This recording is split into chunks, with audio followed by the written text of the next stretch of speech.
जय हिंद दोस्तों, कैसे हैं आप लोग। मैं अरुण कुशवाहा आप सभी लोगों का स्टूडेंट टीचर एकेडमी पे स्वागत करता हूं। तो आइए आज की चर्चा प्रारंभ करते हैं।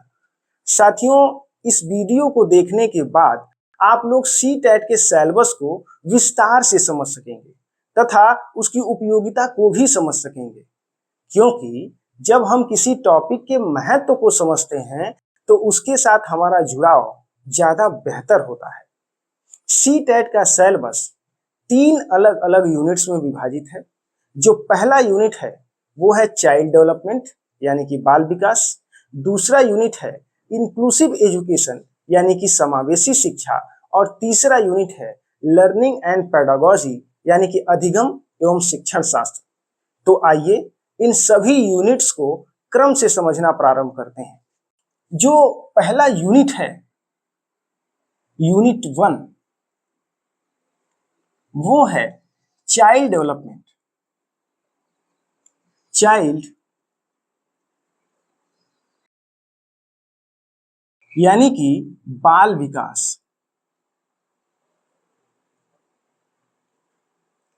देखिए, इस यूनिट के लिए एग्जाम में 15 अंक निर्धारित हैं, यानी कि 15 नंबर के सवाल एग्जाम में इस यूनिट से आते हैं। और इस यूनिट का जो पहला टॉपिक है वो है डेवलपमेंट यानी कि विकास। देखिए, ये टॉपिक कितना महत्वपूर्ण है इसका अंदाजा आप इसी तथ्य से लगा सकते हैं कि आजकल इस टॉपिक से 10 नंबर से भी ज्यादा के क्वेश्चंस आ रहे हैं आउट ऑफ 30। तो इतना महत्व इस टॉपिक का है। इस टॉपिक के अंतर्गत हम लोग पढ़ेंगे कॉन्सेप्ट ऑफ डेवलपमेंट यानी विकास की अवधारणा। इसके बाद डेवलपमेंट, ग्रोथ, मैच्योरिटी और लर्निंग, इसका क्या अर्थ होता है और इनका आपस में किस तरह का संबंध है, इसके बारे में जानेंगे। इसके बाद टाइप्स ऑफ डेवलपमेंट यानी कि विकास के जो मुख्य प्रकार हैं उनके बारे में पढ़ेंगे, यानी कि फिजिकल, कॉग्निटिव, सोशल और इमोशनल डेवलपमेंट यानी कि शारीरिक, बौद्धिक, सामाजिक और सांवेगिक विकास। इसके बाद स्टेजेस ऑफ डेवलपमेंट यानी कि विकास की अवस्थाओं के बारे में पढ़ेंगे। प्रीनेटल स्टेज, इन्फेंसी, चाइल्डहुड और एडोलेसेंस यानी कि गर्भावस्था, शैशवावस्था, बाल्यावस्था और किशोरावस्था, इनके बारे में जानेंगे। इसके बाद फैक्टर्स अफेक्टिंग डेवलपमेंट यानी कि विकास को प्रभावित करने वाले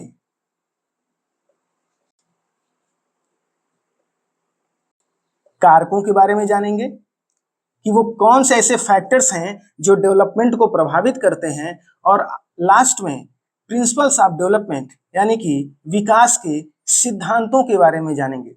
और ये सारी बातें हम लोग पढ़ेंगे इस बात को खास कर ध्यान में रखते हुए कि इन सभी टॉपिक्स से एग्जाम में क्वेश्चन किस तरह से पूछे जा रहे हैं। तो आइए अब ये समझते हैं कि ये टॉपिक हमारे एग्जाम के लिए इतना ज्यादा महत्वपूर्ण क्यों है।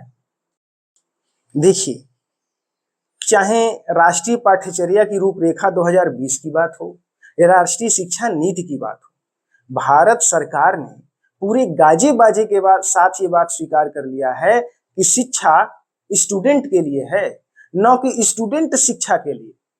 यानी कि एजुकेशन स्टूडेंट के हिसाब से होनी चाहिए। अब अगर इन बच्चों को पढ़ाने वाला टीचर इन सारी बातों को अच्छे से जानता और समझता है तो वो इन बच्चों के अंदर होने वाले शारीरिक, बौद्धिक, वैचारिक, हार्मोनल, इन सभी बदलावों को अच्छे से समझ पाएगा। और जब वो इनको पढ़ाने के लिए लेसन प्लान बनाएगा तो वो इनकी उम्र को ध्यान में रखकर सामान्य उद्देश्य और विशिष्ट उद्देश्य को निर्धारित कर पाएगा तथा सही टीएलएम यानी कि टीचर लर्निंग मटेरियल का भी चयन कर पाएगा। तो कुल मिलाकर अगर एक टीचर इन सिद्धांतों के बारे में जानता है और समझता है तो वो बच्चों की उम्र को ध्यान में रखकर अपने पढ़ाने के तरीके में वांछित परिवर्तन कर पाएगा। यही वजह है कि ये टॉपिक हमारे इस एग्जाम के लिए इतना ज्यादा महत्व रखता है। जो अगला टॉपिक है वो भी इसी से संबंधित है, वो है हेरिडिटी एंड इन्वायरमेंट, यानी कि आनुवंशिकता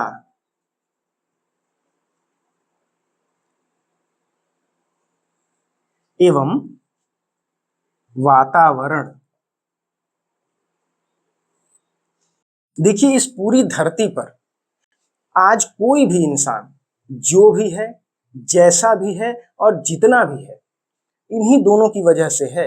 यही वो दो फैक्टर्स हैं जो किसी भी इंसान के विकास को निर्धारित करते हैं, निश्चित करते हैं। कोई तीसरा फैक्टर नहीं है। हेरिडिटी यानी आनुवंशिकता हमें ये बताती है कि किसी बच्चे को उसके माता पिता से, उसके फोरफादर से जो जीन्स मिला है और इस जीन्स की वजहों से उसमें जो विशेषताएं आई हैं, जो क्षमताएं आई हैं, वो उसके विकास को किस तरह से प्रभावित करेंगी। और अगर मान लीजिए किसी बच्चे को कोई आनुवंशिक चुनौती मिली है, जैसे कि उसको कोई आनुवंशिक बीमारी हो गई, मान लीजिए उदाहरण के लिए डाउन सिंड्रोम हो गया, तो उससे निपटने में एक टीचर उस बच्चे की मदद कैसे कर सकता है। क्योंकि एक टीचर क्लासरूम में किसी आनुवंशिक बीमारी को तो खत्म नहीं कर सकता, लेकिन उससे निपटने में बच्चे की मदद करने के लिए एक सही इन्वायरमेंट का निर्माण करना तो पूरी तरह से टीचर के हाथों में है। तो क्लासरूम में एक सही इन्वायरमेंट के होने का क्या मतलब होता है, एक टीचर उस इन्वायरमेंट का निर्माण कैसे कर सकता है, और अलग अलग सामाजिक आर्थिक पृष्ठभूमि से आए हुए जो विद्यार्थी क्लासरूम में बैठे हैं, उनका क्लासरूम में सही तरीके से समावेशन किस तरह से टीचर करवाए, इन सारे बातों की पड़ताल इस टॉपिक के अंतर्गत हम लोग करेंगे। जो अगला टॉपिक है वो है पियाजे, वाइगोत्स्की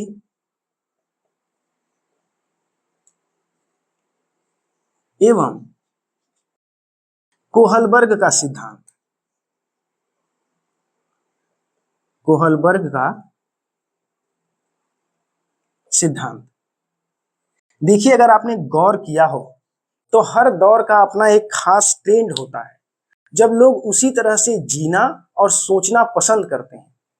फिल्मों में एक दौर था जब क्लीन शेव में बेल बॉटम पहना हुआ नायक ट्रेंड में हुआ करता था, लेकिन आज कोहली जैसी दाढ़ी में अपने सिक्स पैक लहराता हुआ नायक ट्रेंड में है। यही बात विचारधाराओं के लिए भी सही है। एक समय पे माना जाता था कि बच्चों का दिमाग कोरे कागज के जैसा, खाली स्लेट के जैसा होता है। अनुभववाद के जनक जॉन लॉक को याद करिए। लेकिन आज हम ऐसा नहीं मानते। आज रचनावाद का युग है, कंस्ट्रक्टिविज्म का दौर है। आज ये माना जाता है कि हर बच्चे में ज्ञान के निर्माण करने की जन्मजात क्षमता होती है और एक टीचर क्लासरूम में फैसिलिटेटर की भूमिका में होता है, जो बच्चे के इस ज्ञान निर्माण की प्रक्रिया में उसकी मदद करने के लिए होता है। पियाजे और वाइगोत्स्की ये दोनों रचनावादी मनोवैज्ञानिक हैं और ये दोनों अपने अपने सिद्धांतों में, अपने अपने दृष्टिकोणों से हमें यही बात समझाते हैं कि एक गार्जियन के तौर पर, एक टीचर के तौर पर बच्चों के ज्ञान निर्माण की प्रक्रिया में हम मदद कैसे कर सकते हैं।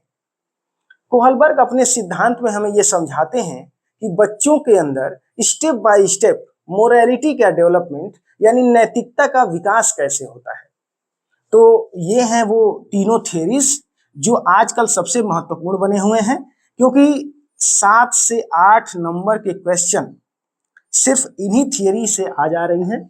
तो जब हम लोग इन तीनों को पढ़ेंगे तो इस बात को खास करके ध्यान में रखेंगे कि ये सारी बातें जो इस थियरी में बताई गई हैं वो एक कहानी की तरह से क्रमबद्ध रूप से हमारे दिमाग में बैठ जाएं, और जिस तरह के क्वेश्चन इन टॉपिक्स से, इन थियरीज से पूछी जा रही हैं, उस तरह के क्वेश्चन को सॉल्व करने में, सही ऑप्शन तक पहुंचने में हमें किसी तरह की कोई परेशानी ना हो। जो अगला टॉपिक है वो है इन्वायरमेंट,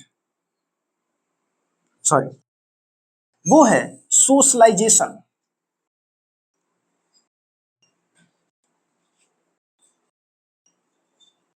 यानी कि सामाजिकरण। देखिए, अरस्तु ने बहुत पहले कहा है कि मानव एक सामाजिक प्राणी है, लेकिन वो जन्मजात रूप से सामाजिक नहीं होता। उसे ये सारी बातें यहीं पर आकर सीखनी पड़ती है, ताकि वो अपने आप को समाज में सही तरीके से एडजस्ट करवा पाए और अपना सर्वांगीण विकास कर पाए। तो इस टॉपिक के अंतर्गत हम लोग ये समझेंगे कि समाजीकरण क्या होता है, समाजीकरण की प्रक्रिया क्या है, समाजीकरण की चुनौतियां क्या हैं, एजेंट्स ऑफ सोशलाइजेशन यानी समाजीकरण के कारक कौन से हैं। तो इस तरह के टॉपिक को, इस तरह की बातों को इस टॉपिक के अंतर्गत हम लोग पढ़ेंगे। जो अगला टॉपिक है वो है child centred and progressive education. Progressive यानी कि बाल केंद्रित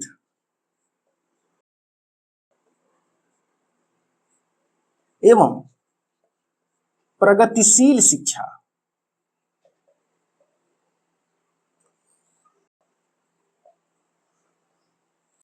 यानी कि शिक्षा कैसी होनी चाहिए, चाइल्ड सेंटर्ड यानी कि बाल केंद्रित। वो बच्चे को केंद्र में रखे तथा उसकी उम्र और उसकी रुचियों के हिसाब से हो, और उसका नेचर कैसा होना चाहिए, प्रोग्रेसिव यानी कि प्रगतिशील, उसे पहले से और ज्यादा बेहतर बनाने की दिशा में ले जाने वाला होना चाहिए। अमेरिका में एक बड़े प्रसिद्ध मनोवैज्ञानिक हुए, जॉन डीवी नाम था उनका। वो इस चाइल्ड सेंटर्ड और प्रोग्रेसिव एजुकेशन के पुरजोर समर्थक थे और अपने इस विचार को अमली जामा पहनाने के लिए, मूर्त रूप देने के लिए अपनी पत्नी के साथ मिलकर अमेरिका का एक शहर है शिकागो, वहां पर उन्होंने 1896 में कई प्रगतिशील विद्यालय खोले। इन विद्यालयों की सफलता ने पूरी दुनिया के शिक्षाविदों का ध्यान उनकी तरफ आकर्षित किया और इस कॉन्सेप्ट के बारे में सोचने के लिए प्रोत्साहित किया। तो इस टॉपिक के अंतर्गत हम लोग लर्निंग बाय डूइंग का कॉन्सेप्ट, बच्चों के अंदर जो जन्मजात क्षमताएं होती हैं जैसे कि जिज्ञासा, रचनात्मकता इत्यादि, इनके बारे में पढ़ेंगे। पूरी पढ़ाई लिखाई की प्रक्रिया के दौरान बच्चों के प्रति हमारा एटीट्यूड कैसा होना चाहिए, ये सीखेंगे। और अल्टरनेटिव कॉन्सेप्शन क्या होता है, शिक्षा का ट्राइपोलर प्रोसेस क्या है, यानी कि जो चाइल्ड सेंटर और प्रोग्रेसिव एजुकेशन के सारे कॉन्सेप्ट्स हैं, उन सभी को इसके अंतर्गत हम लोग पढ़ेंगे। जो अगला टॉपिक है वो है इंटेलिजेंस,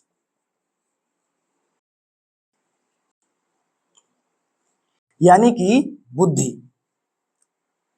देखिए, इंसानों के और जानवरों के जीवन स्तर में अंतर होने का जो सबसे बड़ा वजह है वो यही है, इंटेलिजेंस।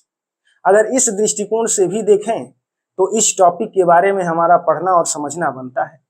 इस टॉपिक के अंतर्गत हम लोग ये जानेंगे कि बुद्धि का विकास कैसे होता है, बुद्धि के कितने प्रकार होते हैं, इसके विकास में किस तरह की चुनौतियां आती हैं, आईक्यू क्या होता है, इमोशनल इंटेलिजेंस क्या होता है। इस तरह की बातों को इस टॉपिक के अंदर हम लोग पढ़ेंगे। और जब बुद्धि के प्रकार हम लोग पढ़ेंगे उस समय होवार्ड गार्डनर ने जो बहुबुद्धि का सिद्धांत दिया है, यानी मल्टीपल इंटेलिजेंस की जो थियरी दी है, उसको भी स्पेशली हम लोग यहाँ पढ़ेंगे क्योंकि वो सिलेबस में मेंशन्ड है।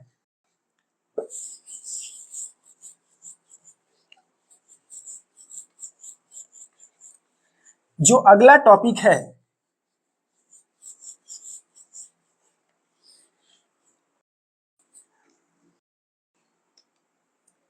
वो है जेंडर, यानी कि लिंग। देखिए, फ्रांस में एक बहुत प्रसिद्ध विचारक हुई, साइकोलॉजिस्ट भी थी, उनका नाम है सिमोन द बोवार। और उन्होंने ये कहकर कि स्त्रियां पैदा नहीं होती, बनाई जाती हैं, महिलाओं के मुद्दे को एक बार फिर से फ्रंट फुट पर ला दिया। उन्होंने एक बड़ी प्यारी सी थियरी दी है सोशल कंडीशनिंग के नाम से, कभी उसके बारे में अलग से हम लोग विस्तार से चर्चा करेंगे। ये जो टॉपिक है उन्हीं बातों से संबंधित है।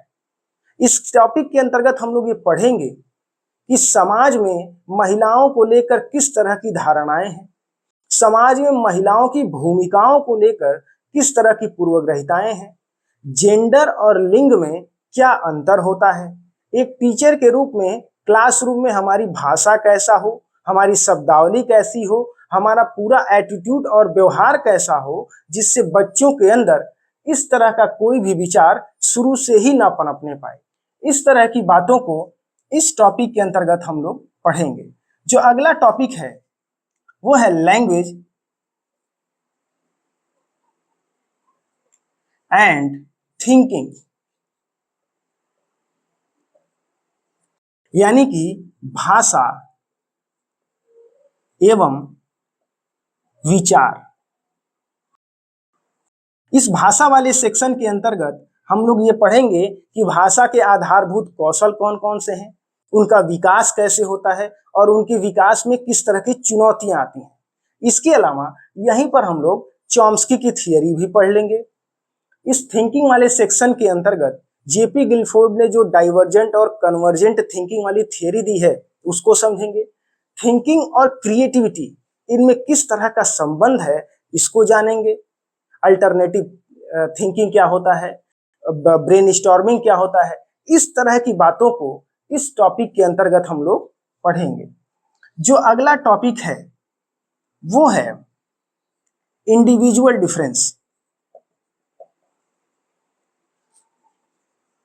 डिफरेंसेस, यानी कि व्यक्तिगत विभिन्नताएं। देखिए, भारत विविधताओं का देश है और ये विविधता हमारे देश को कलरफुल बनाती है, लेकिन अगर यही विविधता आपसी भेदभाव का कारण बन जाए तो समाज बिखरने लगता है। यहीं पर एक टीचर की भूमिका राष्ट्र निर्माता वाली बनती है, जब वो अपने विद्यार्थियों के मन से इस तरह के कुत्सित विचारों के हरण का प्रयास करता है। इस टॉपिक के अंतर्गत हम लोग ये पढ़ेंगे कि भारतीय समाज में भाषा, धर्म, जात, लिंग, समुदाय की जो विविधता है, इसके आधार पर भेदभाव किस तरह से होता है और एक टीचर उन भेदभावों को खत्म करने में, उनको मिटाने में अपनी भूमिका कैसे निभा सकता है। इन सारी बातों को इस टॉपिक के अंतर्गत हम लोग पढ़ेंगे। जो अगला टॉपिक है वो है असेसमेंट, यानी कि मूल्यांकन। देखिए, बिना उचित मूल्यांकन प्रणाली के तो किसी भी कार्य को दिशाहीन हो जाने की पूरी संभावना होती है। और अगर बात पढ़ाई लिखाई की हो तो ये बात और ज्यादा महत्वपूर्ण हो जाती है। इसीलिए शिक्षकों की कई जिम्मेदारियों में से एक जिम्मेदारी ये भी है कि वो टेस्ट पेपर बनाए और उसके हिसाब से अपने विद्यार्थियों की परीक्षा ले, ताकि उसे ये बात अच्छे से पता चल सके कि वो क्लासरूम में जो कुछ भी कर रहा है उसका बच्चों पर परिणाम क्या हो रहा है। और उस एग्जाम का जब रिजल्ट आएगा तो उसे एक डाटा मिलेगा और इसके आधार पर वो अपने पढ़ाने के तरीके में वांछित परिवर्तन कर पाएगा। शैक्षणिक सत्र 2009-10 में सीबीएसई ने सतत एवं व्यापक मूल्यांकन प्रणाली, यानी कि कॉन्टिन्यूअस एंड कॉम्प्रिहेंसिव इवैल्यूएशन को लागू किया, नया ग्रेडिंग सिस्टम लागू किया, ताकि बच्चों के सर्वांगीण विकास का मूल्यांकन हो सके। इस सर्वांगीण विकास का अर्थ है कैरिकुलर एक्टिविटीज, यानी कि पढ़ाई लिखाई, और को कैरिकुलर एक्टिविटीज, यानी कि sport, drama, music, craft, painting, singing, acting, इन सब में भी बच्चा किस तरह की प्रगति कर रहा है उसका भी मूल्यांकन हो सके। तो इस तरह की बातों को इस टॉपिक में पढ़ेंगे और इसी से संबंधित है अधिगम का मूल्यांकन और अधिगम के लिए मूल्यांकन। इनके अंतर को समझेंगे और इनके अर्थ को समझेंगे। इसके अलावा अभी हम लोगों ने टेस्ट की बात करी, तो जो टेस्ट के दोनों मुख्य प्रकार होते हैं, टीचर मेड टेस्ट और स्टैंडर्डाइज्ड टेस्ट, जिसके अंतर्गत हम लोग क्राइटेरियन रिफरेंट टेस्ट और नॉर्म रिफरेंट टेस्ट की बात करते हैं। तो इस तरह की बातों को इस टॉपिक के अंतर्गत हम लोग पढ़ेंगे। तो ये है यूनिट 1 और यूनिट 1 के सभी टॉपिक्स। जो इस एग्जाम के लिए बड़े महत्वपूर्ण हैं।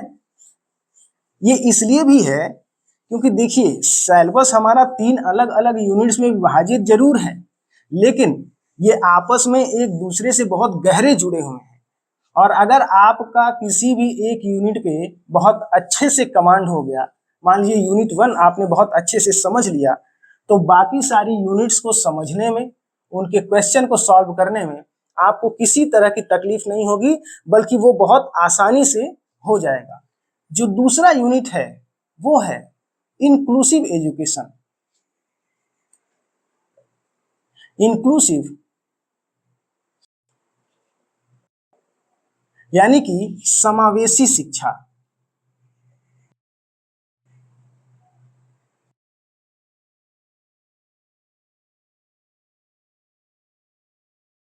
इस यूनिट के लिए एग्जाम में 5 अंक निर्धारित हैं, यानी कि 5 नंबर के सवाल इस यूनिट से परीक्षा में आते हैं।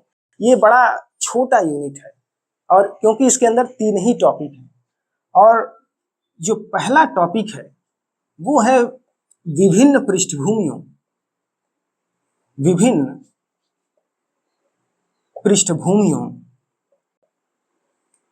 से आए विद्यार्थियों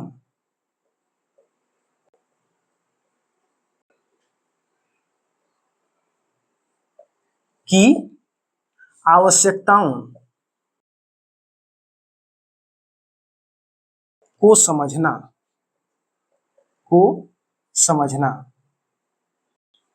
देखिए हमारे सिलेबस में भी इसके लिए जो शब्दावली लिखी है वो है विभिन्न पृष्ठभूमियों, जैसे वंचित वर्गों, गैर अवसर प्राप्त वर्गों से आए हुए विद्यार्थियों की आवश्यकताओं को समझना।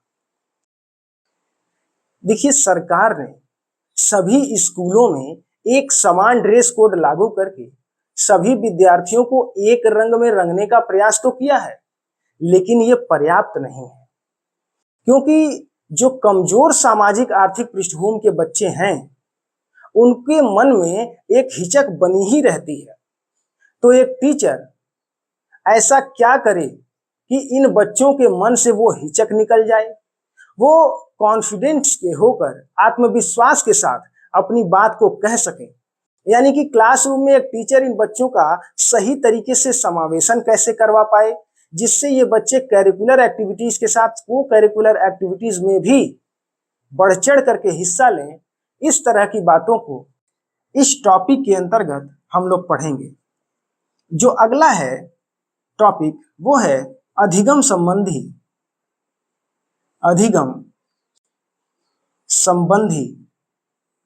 अक्षमताएं।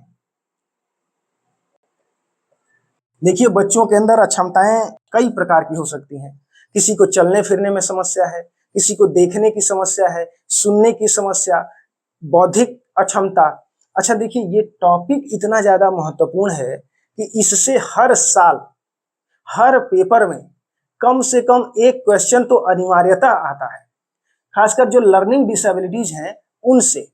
तो इस टॉपिक के अंतर्गत हम लोग जितने भी लर्निंग डिसेबिलिटीज हैं उन सभी को आसान उदाहरणों से समझते हुए एक ही जगह पे पढ़ लेंगे, ताकि ये सब एक ही बार में हमें प्रिपेयर हो जाए।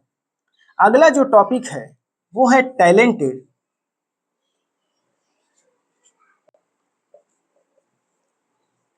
क्रिएटिव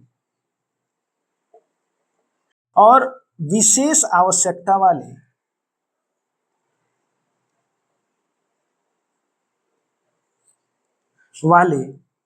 विद्यार्थियों को समझना।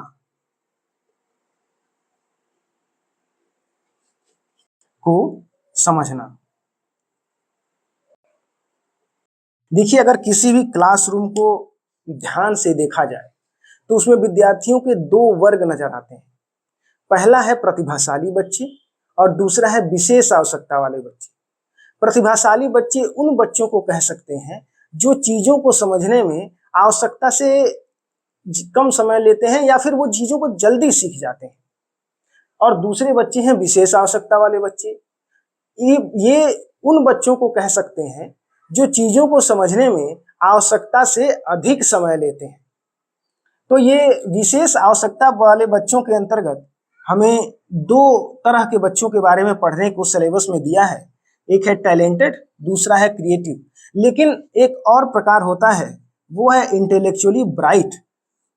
और जब हम लोग इस टॉपिक को पढ़ेंगे तो इसको भी साथ साथ पढ़ लेंगे, क्योंकि जब कभी हाइपोथेटिकल सिचुएशन वाले क्वेश्चन देता है या फिर असर्शन और रीजनिंग वाले क्वेश्चन देता है तो इस कॉन्सेप्ट की आवश्यकता पड़ती है, वरना दो ऑप्शन में कंफ्यूजन की स्थिति बनी रहती है।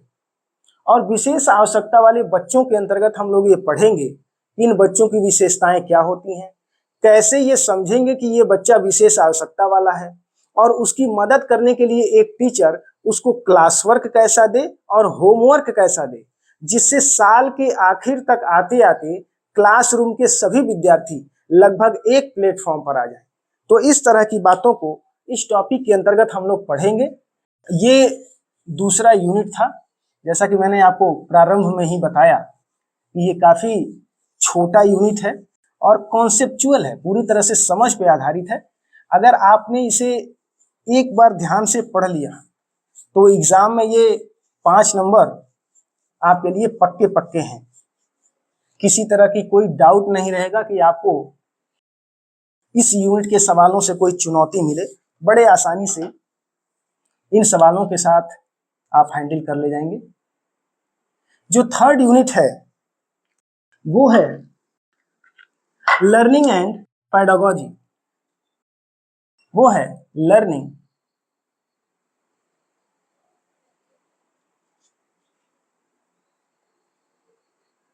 एंड पेडागोजी,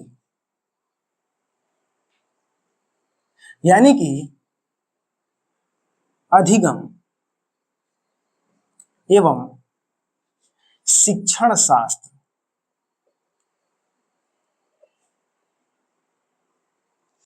देखिए, ये जो लर्निंग है ना, अधिगम, पहले यूनिट में भी इसके बारे में हम लोगों ने काफी कुछ ऑलरेडी पढ़ लिया होगा और इस यूनिट में भी इसका जिक्र है।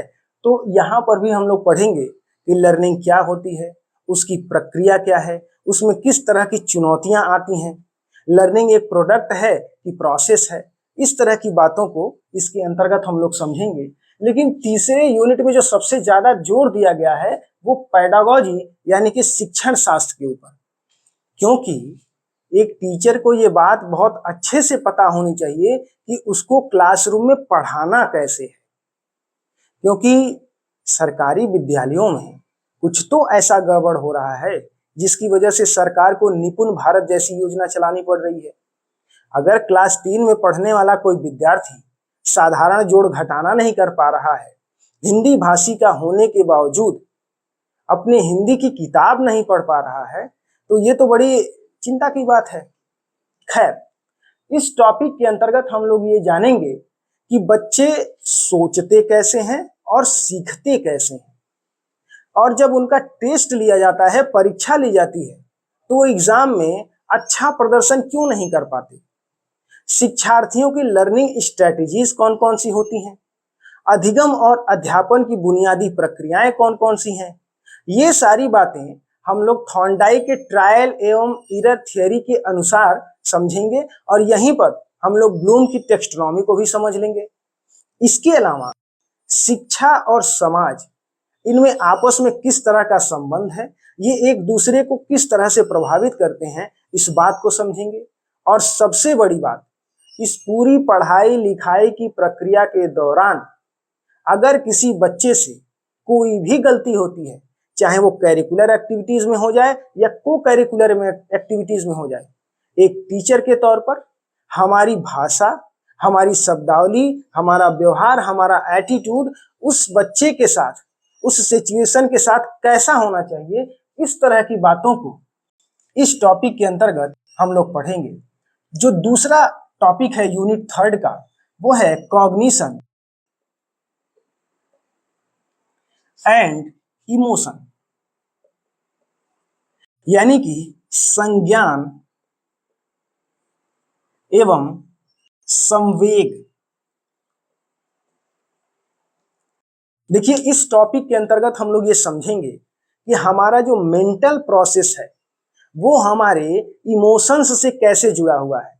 यानी कि बच्चों की जो दिमाग है वो उनकी भावनाओं से कैसे जुड़ी हुई है।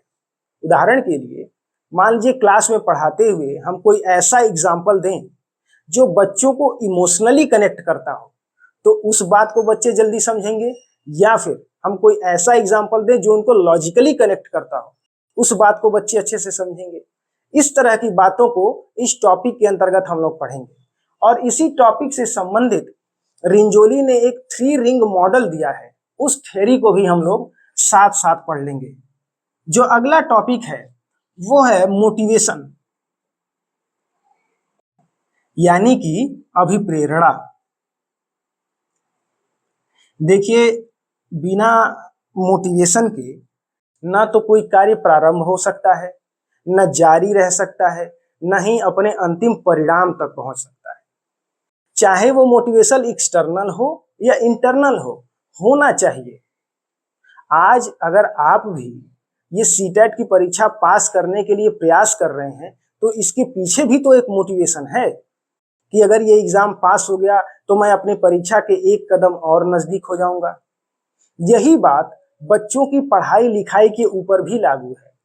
अगर बच्चे पढ़ाई लिखाई के शिक्षा के महत्व को, उसकी आवश्यकता को, उसकी नीड को अच्छे से नहीं समझते हैं तो उनका रोज रोज विद्यालय जाना एक रूटीन वर्क के जैसा हो जाएगा, जिसे वो बस किसी तरह से निपटा के अपने मन पसंदीदा कार्य में जुट जाना चाहेंगे। ये टॉपिक इसी समस्या के एक समाधान के रूप में है कि एक टीचर अपने विद्यार्थियों के मन में पढ़ने की स्वाभाविक इच्छा किस तरह से उत्पन्न करवा पाए। इस टॉपिक के अंतर्गत हम लोग पढ़ेंगे कि मोटिवेशन क्या होता है, मोटिवेशन कितने प्रकार का होता है, उसकी प्रक्रिया क्या होती है, उसकी प्रक्रिया में किस किस तरह की बाधाएं या चुनौतियां आती हैं, अभिप्रेरणा चक्र यानी कि मोटिवेशन साइकिल क्या होता है। अब्राहम मैस्लो ने एक बड़ी प्यारी सी थियरी दी है, आवश्यकता अनुक्रम सिद्धांत, उसको भी हम लोग इसी टॉपिक के अंतर्गत पढ़ लेंगे। तो ये है हमारा थर्ड यूनिट के सारे टॉपिक्स। हो सकता है किसी को ये लगे कि बड़े कम टॉपिक्स इस यूनिट में बताए गए हैं, तो जो शुरुआती 4 टॉपिक्स हैं वो सब पेडागोजी के अंतर्गत आते हैं, इसीलिए मैंने उनको अलग से मेंशन नहीं किया कि जब पेडागोजी हम लोग पढ़ेंगे तो ये जितने भी टॉपिक्स हैं उन सभी को एक साथ पढ़ लेंगे ताकि उनमें क्रमबद्धता बनी रहे और एक स्टोरी के फॉर्म में वो सारी बातें हमारे दिमाग में बैठ जाएं, और सामने जब एग्जाम में पेडागोजी के क्वेश्चंस आएंगे तो सही ऑप्शन तक पहुंचने में हमें किसी तरह की कोई दिक्कत ना हो। और जो आखिरी टॉपिक है इस थर्ड यूनिट का वो है अधिगम में योगदान देने वाले कारक व्यक्तिगत और वातावरणीय। उसको भी हम लोग जब ये लर्निंग वाला टॉपिक पढ़ेंगे तो एक साथ ही पढ़ लेंगे, इसीलिए उसका भी मैंने अलग से मेंशन नहीं किया। और बाकी के ये तीनों टॉपिक, तो ये है हमारा पूरा सिलेबस। आने वाली वीडियोस में हम लोग चैप्टर वाइज टॉपिक्स को पढ़ना प्रारंभ करेंगे और अपने सीटेट की इस यात्रा को प्रारंभ करेंगे। तो साथियों, अगर ये वीडियो आपको पसंद आया तो इसे लाइक करके चैनल को सब्सक्राइब करके बेल आइकॉन प्रेस करिए और इसे शेयर कर दीजिए किसी ऐसे व्यक्ति के पास जिसके लिए यह वीडियो यूजफुल हो सके, लाभकारी हो सके। तो आज के लिए बस यहीं तक, मिलते हैं अगली क्लास में, तब तक के लिए जय हिंद।